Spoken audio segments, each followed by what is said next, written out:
আর সবাই কেমন আছেন আপনারা? আশা করি সবাই খুব ভালো আছেন। আমিও খুব ভালো আছি। চলে এসেছি নতুন রেসিপি নিয়ে বন্ধুরা। আজকে আমি করতে চলেছি পেঁয়াজকলি, আলু, মূলো, বেগুন দিয়ে শীতকালীন একটা তরকারি, পেঁয়াজকলির রেসিপি। দেখুন, তার জন্য পেঁয়াজকলি, আলু, বেগুন, মূলো কেটে নিয়েছি।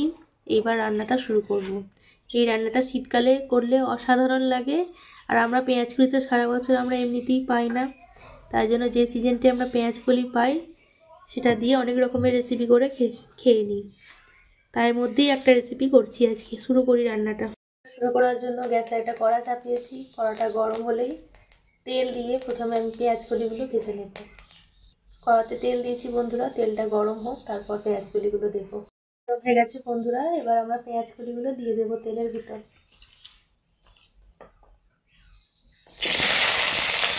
ভালো করে ভেজে নিই। পেঁয়াজকলিটা প্রায় ভাজা হয়ে এসছে, আর একটু ভাজলেই ভাজা হয়ে যাবে। একটা বাটিতে আমরা তুলে রেখে দেবো। পেঁয়াজগুলো ভেজে তুলে রেখেছি। কড়াতে তেল দিয়েছি, তেলেতে আমরা আলু, মূলোগুলো সুন্দর করে ভেজে নেব।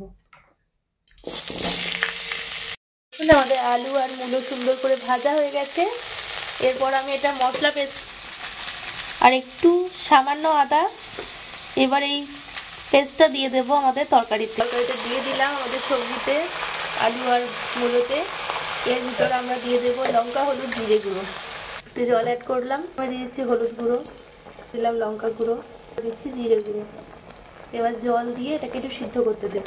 একটু জল অ্যাড করে এটাকে আমরা প্রেসারের ভিতর সিদ্ধ করতে দেবো। এখন আমাদের পেঁয়াজকলি, আলু, বেগুন, মূলো সব সবজি সিদ্ধ করে নিয়েছি। এবার এটাকে ফোড়ন দেব। তার জন্য গ্যাসে একটা কড়া বসিয়েছি। এটাতে তেল দিয়ে পাঁচফোড়ন দিয়ে ফোড়ন দেব। ততক্ষণ তেলটা গরম হোক, তারপর ফোড়ন দেব। বন্ধুরা, আমরা এবার ফোড়নটা দিয়ে দিচ্ছি। ফোড়নটা ভালো করে হয়ে গেলে আমাদের সিদ্ধ করে রাখা সবজিটা দিয়ে দেব। দেখুন কত সুন্দর দেখতে লাগছে। সব সবজিগুলোকে ভালো করে নেড়ে ছেড়ে নেব। একটু ফুটে গেলে ঝাল নুনটা চেক করে তারপরে রেডি হয়ে যাবে আমাদের পেঁয়াজকলির তরকারি। আমাদের ঝাল নুন সব টেস্ট করে দেখেছি, সব ঠিক আছে।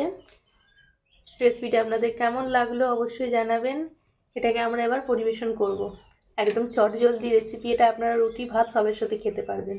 এটাকে একটা থালায় একটা বাটিতে নামিয়ে পরিবেশন করে দিয়েছি। রেসিপিটি আপনাদের কেমন লেগেছে অবশ্যই জানাবেন। আমার ভিডিও ভালো লাগলে চ্যানেলটি সাবস্ক্রাইব করে পাশে থাকুন। পাশে থাকা বেল আইকনটি প্রেস করে দিন। আমার ভিডিওগুলো লাইক, কমেন্ট, শেয়ার করুন বন্ধুরা। আমি সবসময় আপনাদের পাশে আছি, আপনিও আপনাদের পাশে থাকুন। সবাই সুস্থ থাকবেন, ভালো থাকবেন। আবার নতুন রেসিপি নিয়ে আমি পরের ভিডিওতে আসছি। ধন্যবাদ।